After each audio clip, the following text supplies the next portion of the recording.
Hey guys, CoolCheese here, and welcome back to another Destiny video. In today's Destiny video, we're going to be revisiting a topic that I made a video on about a week ago regarding the stasis changes that have come into Destiny, specifically nerfing Behemoth and Revenant and even Shadebinder pretty hard. Basically, in that video, I said that Behemoth was still the best Titan class, and yes, I was fucking right. I predicted it. That's right, I'm so big brain. And I wanted to say why I was right, and I want to explain to you why Behemoth is still the strongest class for Titan in the game, and why I think people are a little bit misguided by saying it's completely dead. Personally, I think that it's actually still too strong. It could use a little bit of a further nerf, but that's neither here or there. Let's talk about Behemoth and what I have been using in this past week since the Behemoth nerf.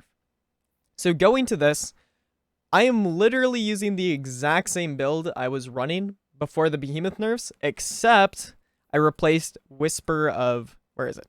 This one, Whisper of Conduction. I replaced Whisper of Conduction with Whisper of Torment. And if you can see by my stats right here, I have shifted from a 80 discipline to a 100 discipline build, and I've brought my intellect down to kind of compensate for that. Basically, the idea behind that is that the super is a lot weaker, and so I'd rather spec into the strongest part about stasis, which continues to be the Glacier Grenade, and it's been awesome.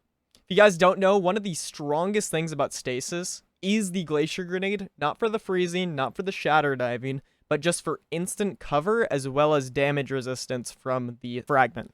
Basically, as an SMG player, if someone is all the way across the map 50 meters away from me with a 120 RPM hand cannon, and I have my SMG out, there is no way I can contest them. Unless I throw a Glacier Grenade right in the middle of us.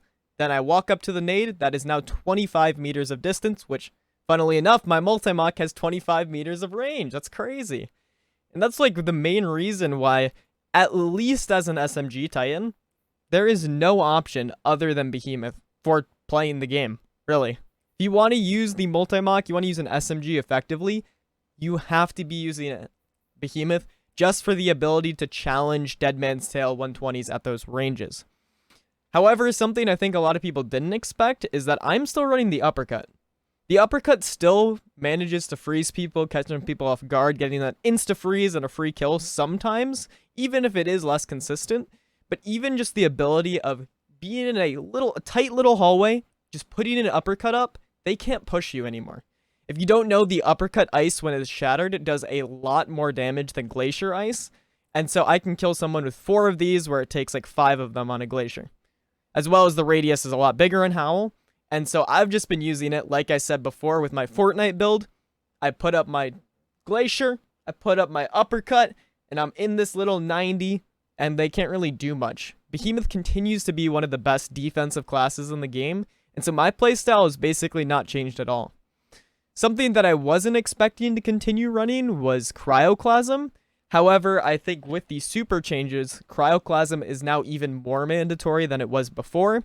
In my other video, I said I might replace Cryoclasm with Tectonic Harvest to have a more competitive build. I do think Tectonic Harvest in combination with Whisper of Rime is very strong. I think it only gets max utility when your teammates are playing around it as well. So for example, if I have a Revenant on my team, I think playing Tectonic Harvest, we both have Whisper of Rime, is very valuable. However, if I'm only playing it for my own overshield, I think having Cryoclasm is a lot better. That being said, why is Cryoclasm so important now? With the changes to the Behemoth Super, the melee is literally the slowest thing I've ever seen in my entire life. It's pathetic. It's cringe. And so, basically how you move in the super effectively is you just spam slide. Because if you don't know, similar to how in Dawnblade you can Icarus dash infinitely, in Behemoth, you can Cryoclasm infinitely. And so this just becomes the best way to move in the super, and still allows you to use the super to pretty great effect, even if it's a lot weaker. And that being said, as I said in my other video, the ability to rotate very quickly with Cryoclasm is still incredibly strong, even if it's a lot slower than it was prior. Something else I've noticed on Twitter, in my Twitch chat, YouTube comments, is that people say that the melee got hit too hard. Huh? Bro, From my experience playing these past couple weeks, the melee definitely is noticeably worse, but it's still very strong. I'm gonna put a couple clips on the screen that I've recorded of using a combination of my melee and with one of them also a glacier grenade.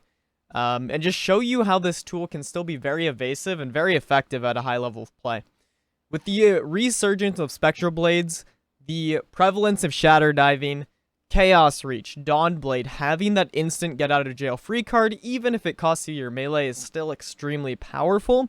And alongside me getting very fast melees because I have outreach on my class item, it allows me to have a dodge pretty much 24/7, or at least whenever I need it.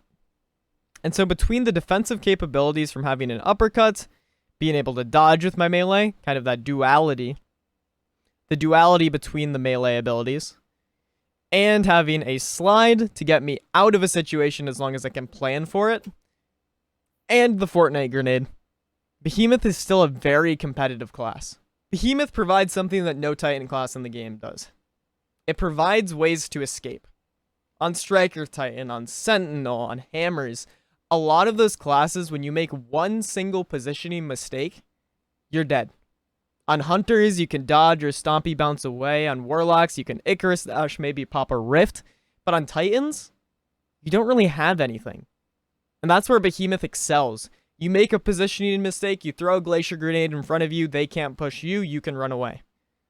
You make a positioning mistake, you get caught in a smoke, you melee out. You're in a tight corner, someone's pushing you with your shotgun, you uppercut, and maybe it freezes them, otherwise it blocks them out of that corridor. Behemoth still manages to fix that weakness on Titans by giving them forgiveness within PvP. And that's something I can't really say for the other classes. Is Striker good? Yeah. I used Missile Titan on Distant Shore Trials basically the entire weekend. It was super fun. But would I have been better off using Behemoth? Yes. Same thing on Burnout. There's definitely a lot more reasons to run something like Missile, Bubble, even Hammers. However, do they really come to that level of strength that Behemoth has and that neutralizing of the weaknesses that the Titan class has as a whole? No. Behemoth is the best Titan class in the game. And I think Behemoth is still too strong.